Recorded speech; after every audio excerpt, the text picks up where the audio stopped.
3 minggu yang lalu saya bicara kepada saudara, saya beri judul khotbah saya, Power and Influence Index. Power and Influence Index, hari ini saya ingin lanjutkan part 2, bagian kedua dari Power and Influence Index. Dan saya masih ingat kalau minggu lalu saya bicara pada saudara tentang Power and Influence Index, dan saya mulai dengan minta saudara memberikan penilaian bagi saudara sendiri. Saya bertanya pada saudara, kalau seandainya saya minta saudara berikan skala 1 sampai 10, betapa saudara berkuasa atau berpengaruh dalam kehidupan saudara, menurut saudara kira-kira betapa berkuasa atau pengaruhnya saudara? Di dalam rumah tangga, misalnya dalam pernikahan, dari 1 sampai 10 saudara ini kasih angka berapa saudara kuasanya? Ada istri bilang, saya nih kalau di keluarga 10. Suami saya tinggal kasih mata saja sudah terkapar gitu ya.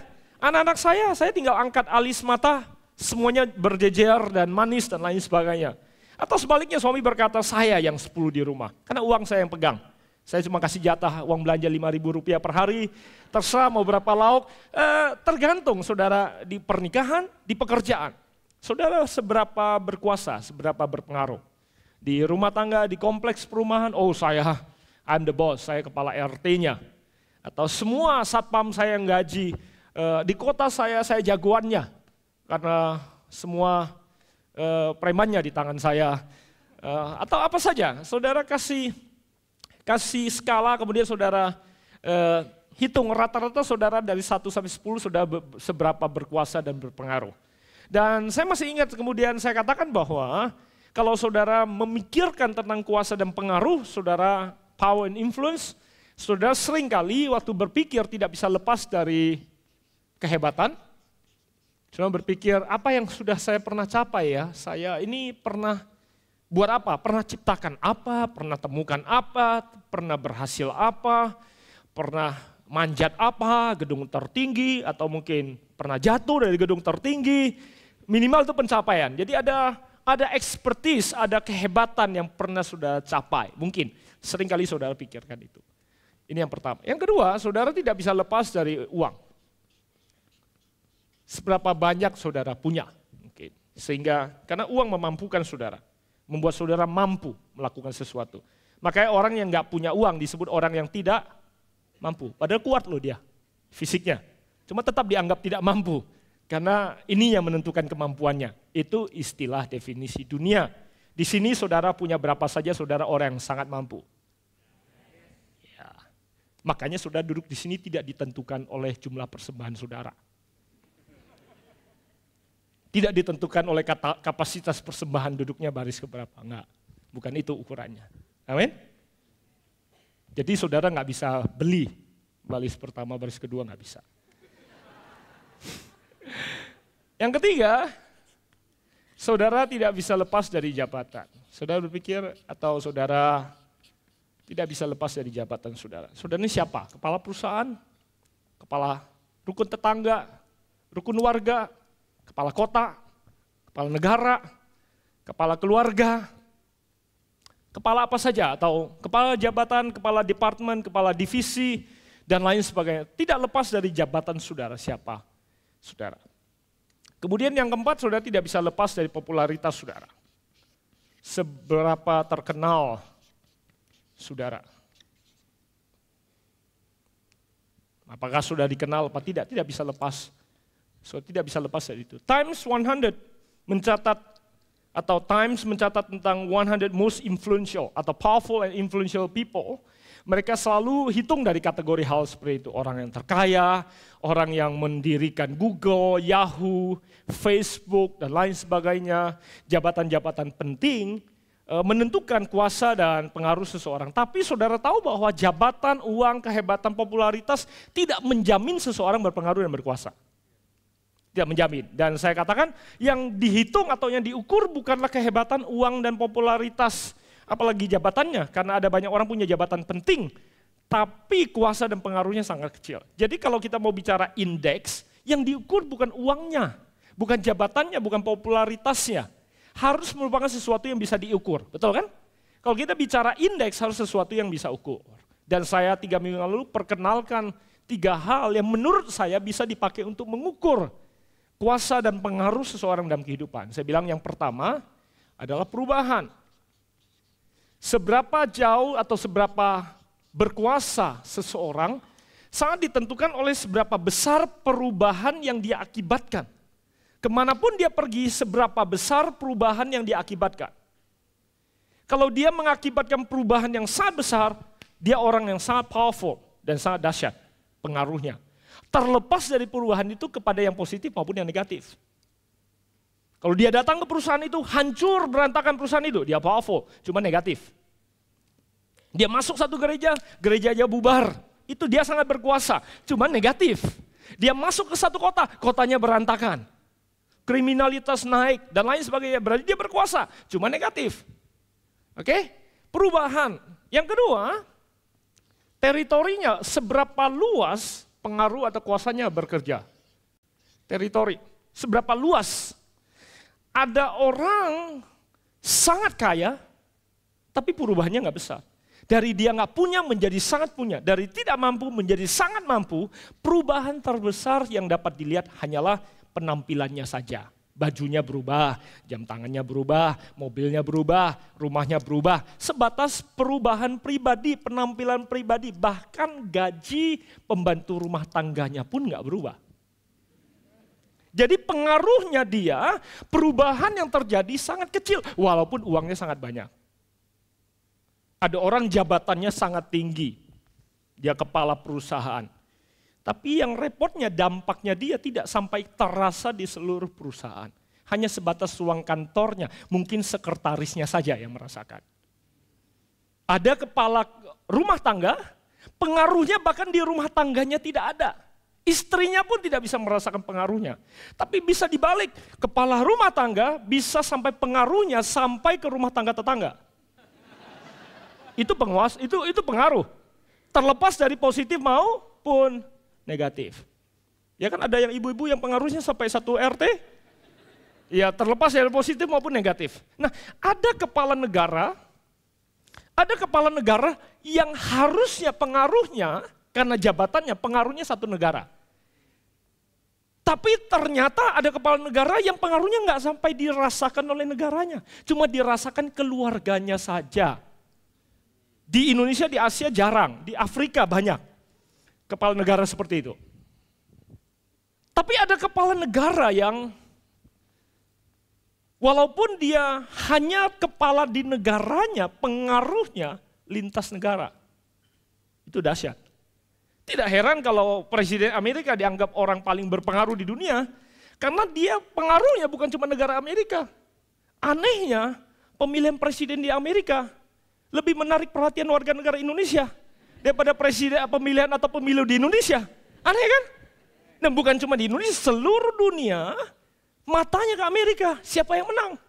Saya pikir, bukan presiden saya, emang gue pikirin. Itu yang membuat dia begitu berpengaruh. Popularitas, iya, teman saya yang di Amerika, dia tiap hari di TV namanya Oprah, dia sangat populer. Dia sangat populer, dia penuh dengan kuasa, dia penuh dengan pengaruh, dia bisa angkat telepon dan mengubahkan dunia. Karena popularitas. Tapi tidak sebaliknya, saudara, populer tidak harus bisa membuat perubahan. Ada orang bisa membuat perubahan. Oleh sebab itu, kalau saudara mengejar uang, jabatan, kehebatan, pencapaian, popularitas, saudara harus, bahkan Tuhan mendorong saudara untuk punya pengaruh yang besar. Amin. Jadi Tuhan tidak ingin kita miskin, tidak berhasil, jadi lilin-lilin kecil saja, kita lilin-lilin kecil, tidak, kita terang yang besar yang ada di atas puncak gunung, amin. Tuhan ingin pengaruh kita luas, dan tidak ada salahnya kita mengejar, hanya saja jangan sampai waktu kita mengejar uang, kita jadi mencintai uang melebihi Tuhan. Dan punya uang pun tidak memastikan hidup kita penuh dengan kuasa. Pastikan ada perubahan dengan uang yang ada di tangan kita. Pastikan ada perubahan yang dahsyat dengan jabatan yang ada di tangan kita. Pastikan dampaknya luas melintasi teritori kita. Nah, teritori tidak bicara cuma bidang saudara atau geografis saudara. Saudara banker, saudara bisa mencapai atau membawa perubahan dampak lintas bank. Bahkan lintas bidang. Gereja, dampaknya bukan harusnya cuma dibatasi 4 tembok ini. Dampak gereja harusnya keluar dari tembok kita bisa memberkati gereja yang lain. Amin? Amin? Lebih dahsyat lagi harusnya dampak gereja. Tidak hanya sampai di kalangan sendiri saja. Oh, kita hanya untuk kalangan sendiri saja. Dampak kekristenan harusnya lintas agama. Halo? Halo? Harusnya dampak gereja lintas area kehidupan. Ke sosial, ke budaya, ke politik, ke ekonomi, ke entertainment. Halo? Ada amin? Itu baru dahsyat, itu baru berpengaruh. Kita enggak kalangan sendiri, 4 tembok gereja dan kita batasi pengaruh kita dan kehidupan kita seperti itu saja. Tuhan ingin kita menjadi terang yang ada di atas puncak gunung sampai terangnya sampai ke ujung bumi.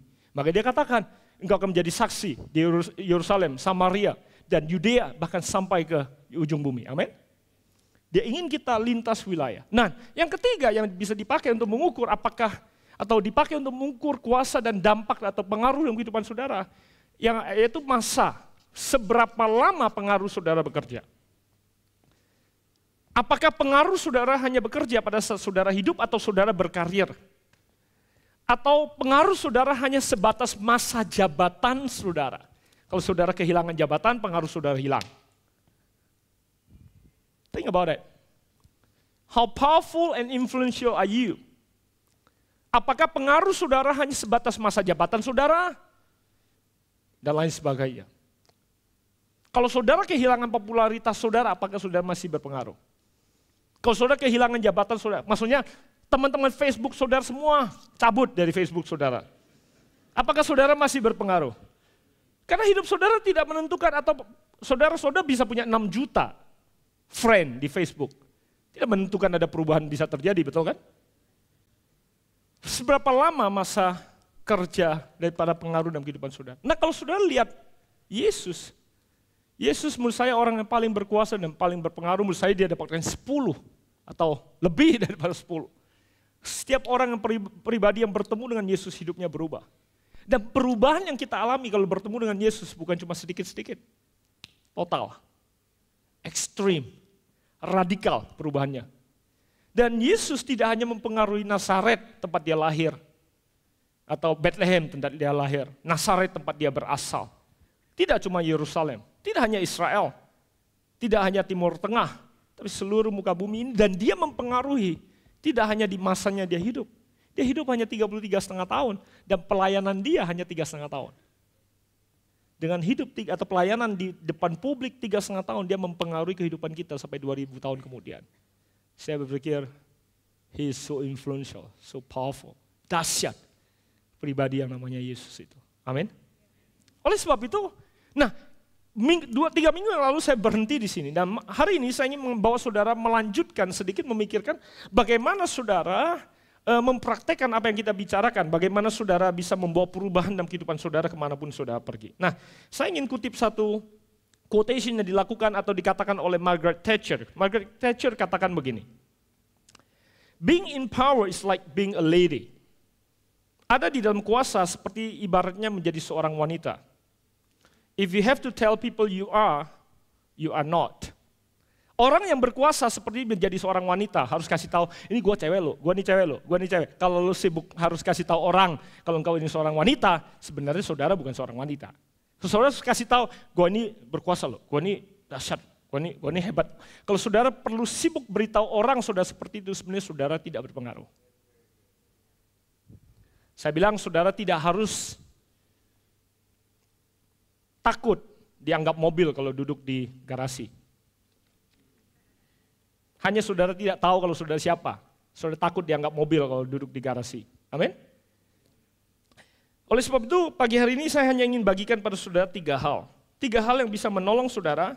Karena saya tahu Johnny sudah bicara pada saudara dengan luar biasa. Minggu lalu Pastor Jeffrey bicara pada saudara tentang tenaga dalam. Tenaga dalam, jadi saudara sudah belajar bagaimana memperbesar dampak dan pengaruh kehidupan saudara inside out. Dan saya ingin melengkapi apa yang saya mulai 3 minggu lalu tentang bagaimana saudara memperbesar perubahan yang bisa terjadi di sekitar saudara atau kemanapun saudara pergi. Bagaimana saudara memperluas teritori pengaruh hidup saudara. Lintas keluarga saudara, lintas pernikahan saudara, lintas perusahaan saudara, lintas departemen saudara, lintas gereja saudara, lintas agama saudara, bahkan lintas bangsa ini sampai ke bangsa-bangsa. Amin. Kalau saudara pemimpin perusahaan, saya berdoa supaya perusahaan saudara go public atau go international. Saudara penulis buku, buku saudara pergi ke internasional. Jadi saudara punya wawasan yang luas bahwa bukan untuk kalangan sendiri saja. Saya bilang, mengapa film kita tidak bisa laku di luar negeri? Karena pembuat film pikirannya picik. Siapa yang tahu apa itu kuntilanak dan pocong coba? Suster ngesot, siapa yang ngerti? Malaysia aja susah mengerti walaupun bahasanya sama. Apalagi sampai di Brasil, Meksiko dan lain sebagainya. Sebaliknya film Slumdog Millionaire cerita tentang slum di India. Tapi menjadi film global dan menang Oscar. Dan saya katakan, apa kita kurang slum? Kita punya slum yang cukup, cuman kurang orang yang punya wawasan internasional. Mengangkat kehidupan yang ada di sekitar kita dan menjadikan itu cerita global. Saya berdoa supaya dari generasi kita lahir penulis buku yang menang Pulitzer atau penulis-penulis yang menang award, penulis film, penulis lagu, penulis buku, pencipta, penemu dan lain sebagainya yang lintas wilayah. Amin. Pecel menjadi makanan internasional yang global, bukan hanya nasi goreng. Halo. Amin. Yang yakin cuma 3 orang. Produk saudara bisa go international. Amin. Kalau Singapura ekspor dendeng ke kita, kenapa kita nggak punya dendeng? Saudara bisa bikin dendeng lagi. Amin. Sate, risoles, kroket. Mau buat saudara lapar aja. Arem-arem, rujak bebek, dikalengkan. Rujak bebek from Indonesia, mesti diajarin bacanya, kalau nggak kebaca rujak bebek.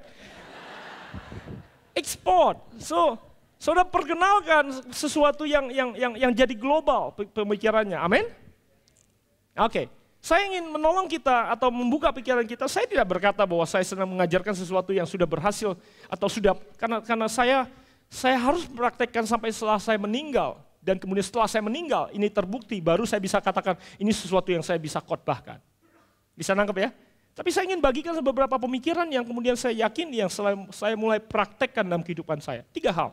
Kalau saudara ingin memperbesar perubahan, memperdahsyat perubahan yang ada dalam kehidupan saudara, atau orang-orang yang bisa berubah dalam sekitar saudara, memperluas wilayah dampak perubahan tersebut, atau memperluas pengaruh dan kuasa hidup saudara, dan memperpanjang masa berlakunya sampai setelah saudara meninggal pun kuasanya bekerja. Ada 3 hal yang saya mau bagikan ke saudara. Yang pertama, saudara perlu melakukan hal yang tepat atau mempraktekkan atau bagaimana melakukan atau mempergunakan kuasa saudara dengan benar. Yang pertama, saudara perlu mengerti bagaimana memakai kuasa dan pengaruh dalam kehidupan saudara dengan benar. Saya ingin mengutip salah satu buku yang berjudul The Anatomy of Power, ditulis oleh seorang ekonom yang bernama John Kenneth Galbraith. Dia seorang ekonom, dia ahli ekonomi, dia bukan politisi, dia bukan theologian, dia bukan ahli teologi. Dia menulis buku yang sangat terkenal dan buku dia dikutip oleh beberapa orang-orang yang saya kagumi, salah satunya Dr. E.R. Bernard. Kutip buku dia, kemudian Dr. E.R. Bernard menjabarkan apa yang dia tuliskan kepada beberapa hal, dan saya akan jelaskan. Tapi saya mungkin akan batasi kepada apa yang dia katakan oleh John Kenneth Galbraith ini. Dia katakan bahwa pada dasarnya kita dalam mempraktekkan atau mempergunakan kuasa dalam kehidupan kita, ada 3 cara kita melakukannya. Atau 3 gaya, atau 3 instrumen, dia sebut sebagai instruments of power. Yang pertama dia katakan, dia sebut sebagai condign power. Condign power adalah saudara memakai kuasa dalam hidup saudara apa saja. Apakah itu jabatan saudara, jabatan politik, senjata, uang, apa saja. Kuasa yang saudara pakai untuk menekan. Untuk mendatangkan perubahan yang saudara inginkan. Yang saudara pakai adalah superiority, tekanan, kelebihan. Kalau Johnny bilang bahwa dulu zamannya fisik, kekuatan fisik yang menentukan. Yang besar tekan yang kecil. Semakin besar tubuh saudara, semakin berkuasa saudara. Tapi setelah geser dari fisik ke intelijensia atau kepintaran, yang pintar tekan yang bodoh. Yang kaya tekan yang miskin. Yang besar tekan yang kecil. Di perusahaan juga ada banyak yang modalnya liquid, mereka bisa tekan saingannya. Harganya mereka turunkan, tekan, sampai yang kecil kehilangan modal, mati. Condign power, itu yang pertama. Yang kedua, dia sebut sebagai compensatory power. Bicara soal saudara mencapai perubahan yang saudara inginkan dengan menawarkan upah. Iming-iming, ada upahnya. Saya nggak tahu saudara setiap hari pagi bangun pergi bekerja karena condign power atasan saudara atau karena compensatory power atasan atau perusahaan saudara. Yang pasti kedua-duanya ini bekerja tanpa kerelaan masih. Saudara masih tidak dengan rela melakukannya. Yang ketiga, dia sebut sebagai condition power. Condition power berbeda dengan condign power dan compensatory power. Condition power adalah upaya kita untuk membuka pikiran orang, membukakan pengertiannya, membukakan sudut pandangnya, memberikan tawaran untuk dia mengubah keyakinannya, sehingga pada waktu dia kemudian matanya terbuka, dia berkata, aku pilih berubah. Pilihan untuk berubah adalah pilihan yang lebih baik daripada sebelumnya. Bisa nangkep? Kalau ini mereka milih berubah, bukan karena lebih milih berubah, karena terpaksa. Saya sebenarnya nggak pengen bekerja, tapi saya harus berubah, harus bangun bekerja, karena harus dapatkan uang. Kalau saudara karena condition power saudara berkata, saya mau pergi bekerja karena ada perubahan yang saya mau buat, saudara dibayar apa tidak, nggak jadi masalah. Saudara akan punya motivasi, saudara akan punya loyalitas, saudara akan punya komitmen, saudara akan punya kesenangan, saudara akan menikmati kehidupan kalau saudara hidup di sini. Sama juga kalau saudara ingin mencapai perubahan, saudara bisa pakai di sini. Atau saudara mendapatkan submission, penundukan diri dan ketaatan yang kualitasnya lebih tinggi di sini dibandingkan di sini. Kalau saudara pemimpin perusahaan, atasan, saudara sebagai atasan, bawahan saudara hanya tunduk karena saudara ini bosnya, berarti saudara operate dalam bentuk pengaruh yang paling kecil. Sebenarnya pengaruh saudara sangat kecil. Hanya karena saudara bos mereka bilang, yes sir. Kalau saudara operate di sini, mereka berkata, yes sir. Kasih nyawa pun kita siap. Berarti saudara dihormati mereka dan hidup saudara menginspirasi kehidupan mereka. Saudara sebagai kepala keluarga, saudara bisa operasi di sini condign power. Pokoknya lakukan. Kenapa dad? Because I'm dad, kamu anak. Pokoknya lakukan aja, karena saya bapak, kamu anak. Nanti kalau kamu jadi bapak terserah lo. Itu condign power. Atau nak jangan nak, nanti daddy beli permen, beli mainan. Ketaatannya dia kualitasnya masih rendah. Tapi kalau dia berubah karena pikirannya diubahkan, dia mengerti. Saudara mau jadi orang tua yang operasi di sini apa di sini? Saudara mau jadi suami yang operasi di sini apa di sini? Masakin aku ya yang, nanti aku beliin baju. Awas kalau nggak masakin. Nggak, saya kasih uang belanja nanti. Itu di sini. Perubahan yang dahsyat, teritori yang luas, akan berlaku masanya jauh lebih panjang kalau saudara operate di sini. Contoh pastoral, bisa contoh pastoral. Saya bisa khotbah condign. Saudara-saudaraku yang kekasih dalam Kristus, seks dibenci oleh Tuhan, karena seks di luar pernikahan adalah dosa. Celakalah kau yang melakukan hubungan seks di luar pernikahan. Tahukah saudara bahwa itu kekejian di mata Tuhan? Kau akan ke neraka. Neraka. Dan di neraka itu panas. Menderita. Saudara, 2 hari takutnya. 2 hari. Ingat neraka,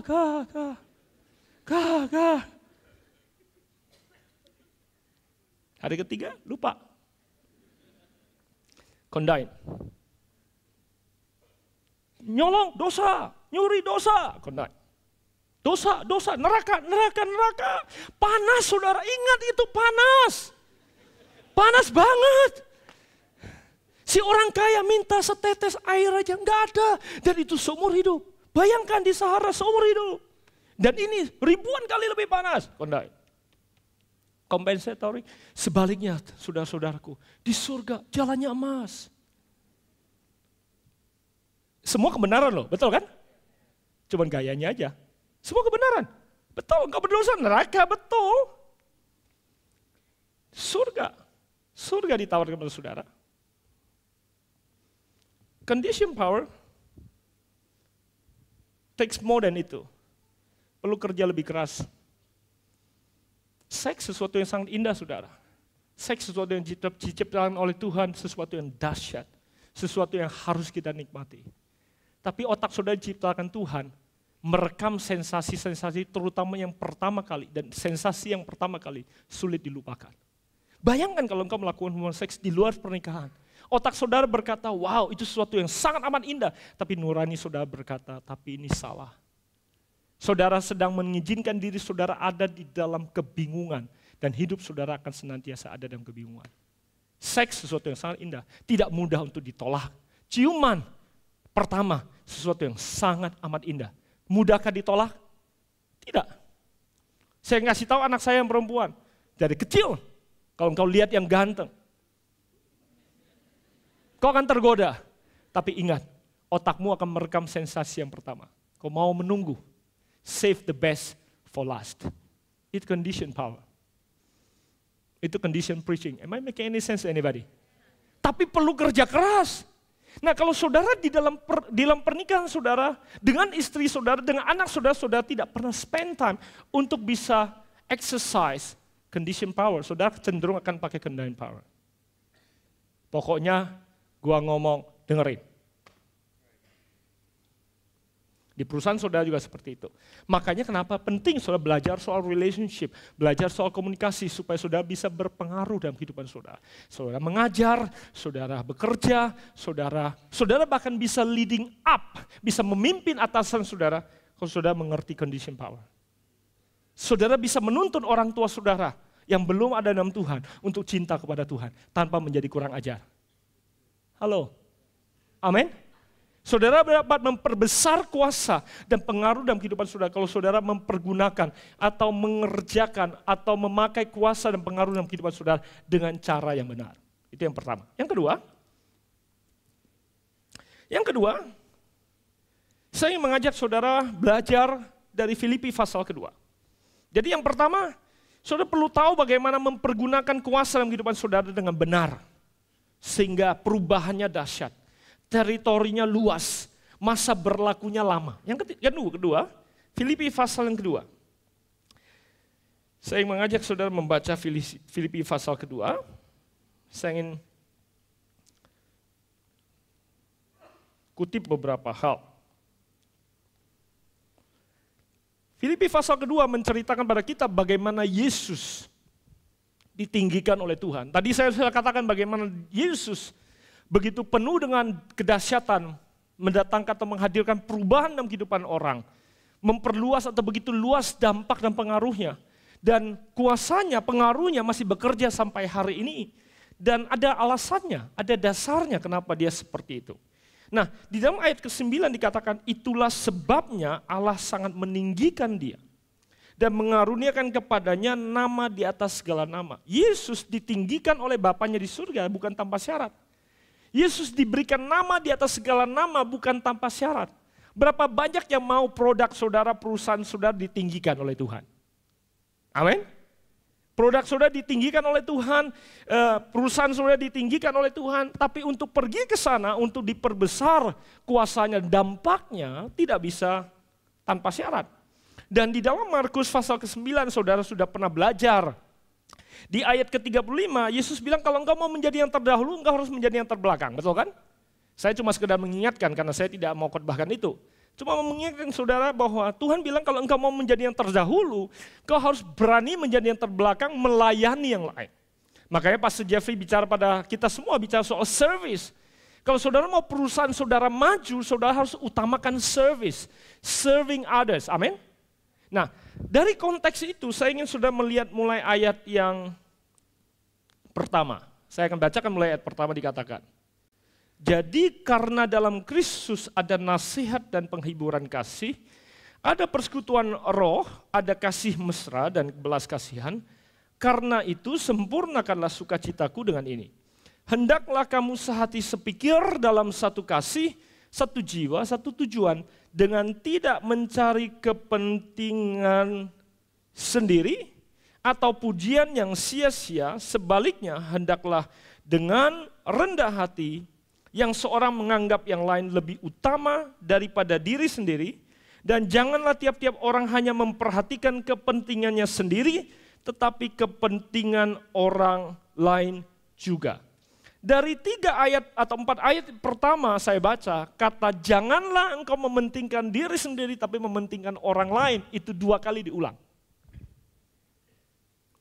Kalau saudara sebagai perusahaan, saudara mau brand image saudara naik. Produk sudah naik, kehidupan sudah naik. Tidak ada cara yang lain unless saudara mengorbankan kepentingan sendiri, tidak mementingkan diri sendiri. Kalau saudara mementingkan diri sendiri, saudara tidak bisa melakukan apa yang saudara harus lakukan. Nanti saya kasih contoh.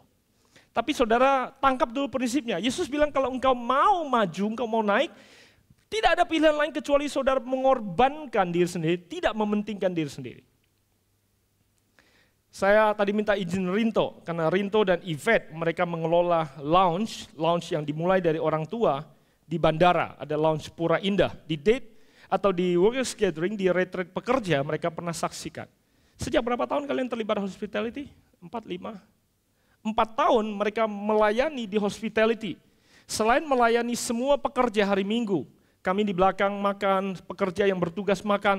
Mereka ikut menjemput tamu-tamu pembicara yang datang di bandara, masukkan ke airport, masukkan ke hotel, check-in, angkat koper, dan lain sebagainya. Nah seringkali karena kami melayani hamba-hamba Tuhan yang datang, hamba-hamba Tuhan yang kita kenal kadang-kala kalau datang melayani gereja lain pun mereka minta bantuan kita untuk asistensi di bandara.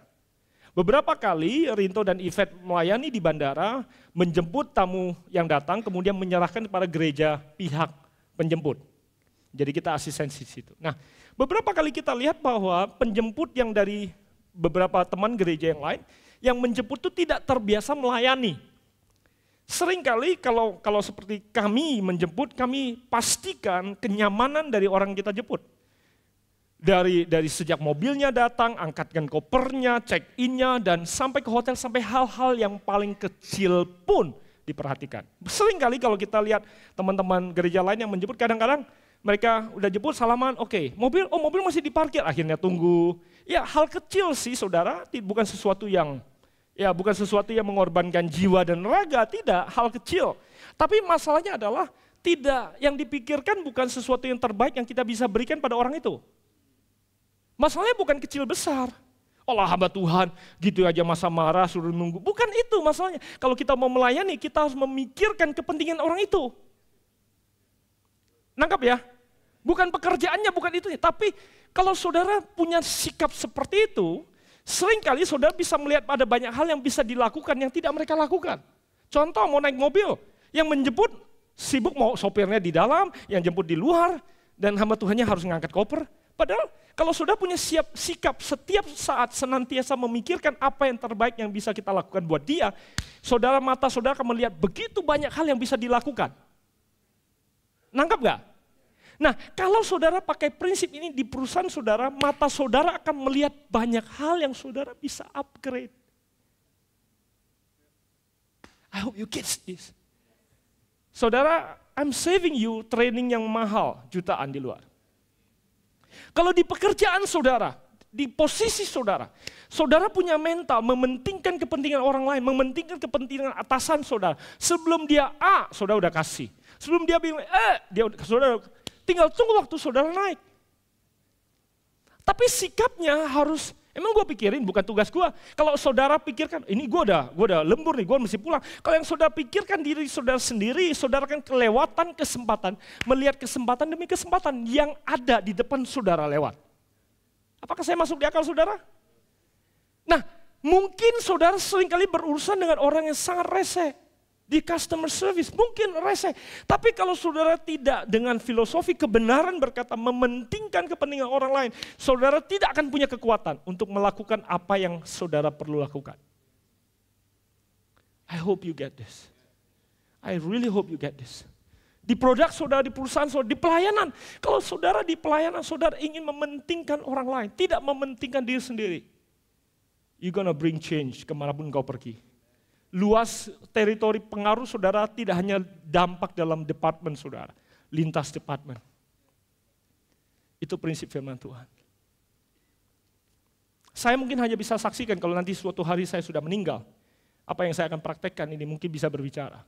Tapi saya juga harus struggle untuk tidak mementingkan diri sendiri. Mementingkan orang lain. Itu yang Yesus ajarkan, mendahulukan orang lain, mementingkan orang lain. It's not about how you feel what you want, mementingkan yang lebih besar. Lanjut, ayat kelima. Ayat kelima. Are you getting something? Oke, ayat kelima. Hendaklah kamu dalam hidupmu bersama, jadi garis bawahi tadi tidak mementingkan diri sendiri, tidak cari pujian yang sia-sia, tadi ya garis bawahi. Ayat kelima. Hendaklah kamu dalam hidupmu bersama menaruh pikiran dan perasaan yang terdapat juga di dalam Kristus Yesus. Jadi kalau saudara mau ditinggikan seperti Tuhan, hidup saudara mau ditinggikan, you better think like Him. You better feel like Him. You better do like Him. Yang dia katakan begini, ayat ke-6. Walaupun dalam rupa Allah, walaupun dia ini Tuhan, dia ini Allah, tidak menganggap kesetaraan dengan Allah itu sebagai milik yang harus dipertahankan. Walaupun dia Allah, dia nggak menganggap saya harus pertahankan hak saya sebagai Allah. Kalau saudara pertahankan hak saudara sebagai Allah, dia akan khotbah sama kita dengan condemn power. Hai engkau manusia yang celaka. Dia turun bicara bahasa kita. Kalau saudara kepada anak saudara pertahankan hak saudara sebagai ayah, saudara akan praktekkan ini. Kalau saudara pakai uang saudara sebagai ayah, saudara akan pakai ini. Tapi kalau saudara mau punya condition power, saudara turun menjadi seperti anak saudara kemudian. Ada apa sih?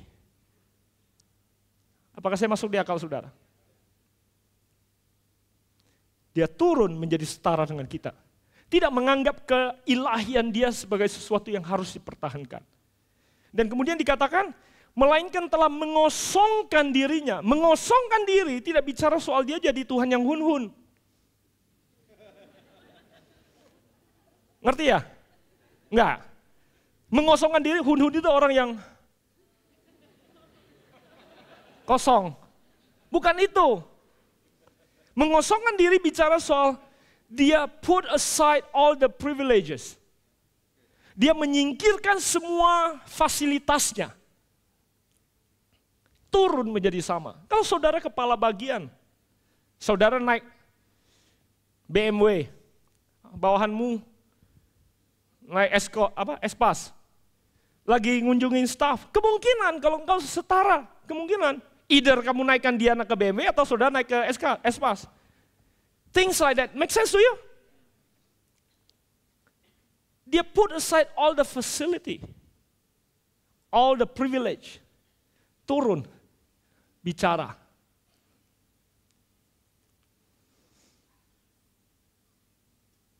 Banyak ting, ting, ting. Dalam tantangan yang kau hadapi, perubahan yang kau ingin buat dalam kehidupan. Kalau saudara mau operate dengan condition power, saudara perlu belajar untuk mengosongkan diri, tidak mementingkan diri sendiri. You start listening to your customer, kamu mulai akan dengarkan komplain, mulai akan fokus komplain. Karena kalau saudara pikir, wah saya bisa get away dengan ini semua, saudara tetap get away. Cuma saudara akan miss opportunity demi opportunity untuk memperbaiki service, kehidupan, standar saudara. Rinto yang bersaksi, banyak hal yang kemudian dia lihat, yang itu mata dia yang terlatih untuk melihat hal-hal yang kecil, yang membuat dia kemudian bisa membawa perubahan di perusahaannya. Kemudian perubahan demi perubahan dia buat dalam perusahaannya. Dan Tuhan berkati mereka. Apakah saya menolong saudara? Oke, sebelum saya masuk pada yang terakhir, mau tanya pada saudara satu pertanyaan lagi dalam konteks memperluas wilayah. Saudara, saya sengaja tidak kumpulkan atau diambil fotonya. Saya mau tanya pada saudara, apakah saudara kenal sosok pribadi yang bernama Mother Teresa? Saudara kenal Mother Teresa? Atau saya balik, adakah di antara saudara yang tidak mengenal siapa itu Mother Teresa? Tidak ada, sudah semua kenal. Oke, saya mau saudara sekarang bayangkan, saya sengaja tidak tampilkan fotonya karena saya tahu saudara punya ingatan. Terlepas dari foto tahun berapa, setiap kita masing-masing punya ingatan tentang foto Mother Teresa. Kalau saya tanya, kalau saudara bukan orang Katolik, yang ada di ingatan saudara, dan yang punya pengaruh lebih besar dalam kehidupan saudara, kalau saudara bukan orang Katolik, apakah Mother Teresa atau Paus Yohanes II yang punya pengaruh lebih besar? Mostly sebagian besar kalau kita bukan orang Katolik, kita akan bilang Mother Teresa punya pengaruh lebih besar dalam kehidupan kita. Dari segi popularitas, jabatan, dan kehebatan kemungkinan Paus Yohanes II jauh lebih dahsyat. Tapi banyak kita tidak terlalu terpengaruh atau tidak terlalu peduli tampang dari Paus Yohanes II. Atau bahkan Paus yang sekarang banyak yang nggak tahu atau belum tahu siapa dia. Dan you don't really care. Kenapa Mother Teresa begitu berpengaruh dalam kehidupan kita? Lintas wilayah. Padahal saya belum pernah loh dirawat sama dia. Belum pernah. Saya baca dia lahir tahun 1910 di Skopje, di Makedonia, Skopje. Dari keturunan Albania, lahir di Makedonia, umur 21 di tahun 31 mendedikasikan diri jadi biarawati. Kemudian dengan ordo atau ikut pelayanan Inggris pergi ke India, ngajar sekolah SMA, St. Mary's High School di Kalkuta, ngajar sekolah menengah atas SMA, St. Mary's High School. Dari 31 sampai 48, dia mengajar 17 tahun. Jadi dari umur 21 sampai umur 38 dia mengajar. Tapi karena dia berbelas kasihan kepada kemiskinan, tahun 48 dia minta izin untuk mengundurkan diri dari posisi guru, kemudian melayani orang-orang miskin yang terbelakang, yang tertinggal. Tahun 50 dia resmi mendirikan pelayanannya bernama Missionaries of Charity, misionari untuk kebaikan. Tahun 50. Saudara, puluhan tahun tidak ada penghargaan, sampai akhir tahun 70-an baru mulai dia dapat penghargaan demi penghargaan. Saya pikir, wow, semua kita tahu siapa dia dan begitu dahsyat wanita ini. Saya coba selidiki, saya coba cari tahu buku yang dia tulis. Saya ingin cari. Hana yang kenalkan saya, oh, nggak ada tulis buku yang dia tulis. Yang ada adalah kumpulan surat-suratnya saja. Saya pikir, men, dia nggak pernah tulis buku kepemimpinan kek, buku tentang kehambaan kek, pengorbanan kek, apa kek, nggak pernah tulis buku. Imagine that. Terus saya pikir, dia pernah khotbah nggak? Khotbah dia yang paling dahsyat apa? Saya cari, nggak ada. Yang ada rekaman dia bicara di depan Kongres Amerika. Itu pun katanya nggak terlalu mengesankan. Karena cuma dapat beberapa standing ovation saja. Kenapa? Sebagian besar mereka tersinggung apa yang dia katakan. Tersinggung. Kongres tersinggung. Dia sikat soal aborsi. Dia sikat soal banyak hal. Mereka tersinggung. Saya pikir, nggak punya khotbah yang terkenal. Nggak pernah tulis buku. Terus saya pikir, oke, dia melayani orang kusta. Adakah orang kusta yang sembuh karena mujizat? 50-an. 48, 97. Hampir 40 tahun melayani, tidak ada satu orang kusta pun yang sembuh. Gak ada mujizat. What makes her so powerful? So influential. Lebih dahsyat dari Pope, lebih dahsyat dari Paus. Saya pikir karena dia not a single moment she cares for herself. I suspect dia lakukan apa yang Yesus lakukan. Makanya kehidupan Yesus bicara sampai 2000 tahun kemudian. Saya curiga itu yang Mother Teresa lakukan.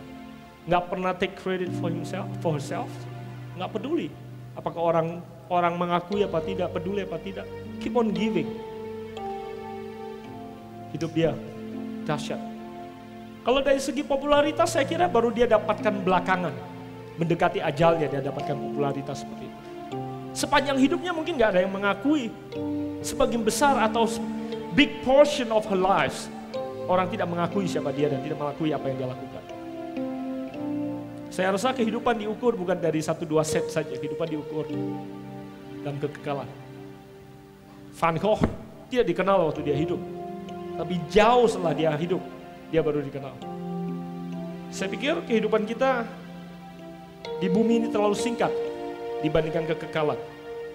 Tergantung bagaimana saudara mau pakai kuasa dan pengaruh yang Tuhan percayakan pada saudara, talenta dan kehidupan saudara. Apa yang saudara lakukan? Saya pikir kalau perusahaan saudara tidak hanya mikirin mau menang sendiri. Saudara mentingkan kepentingan lebih besar. Pelayanan saudara, kehidupan saudara akan end up saudara ditinggikan oleh Tuhan. Saudara akan end up dipermuliakan oleh Tuhan. Amin. Nama produk saudara akan ditinggikan di atas nama yang lain. Sama seperti nama Yesus ditinggikan di atas nama-nama yang lain. Keluarga saudara, kehidupan saudara, pekerjaan saudara.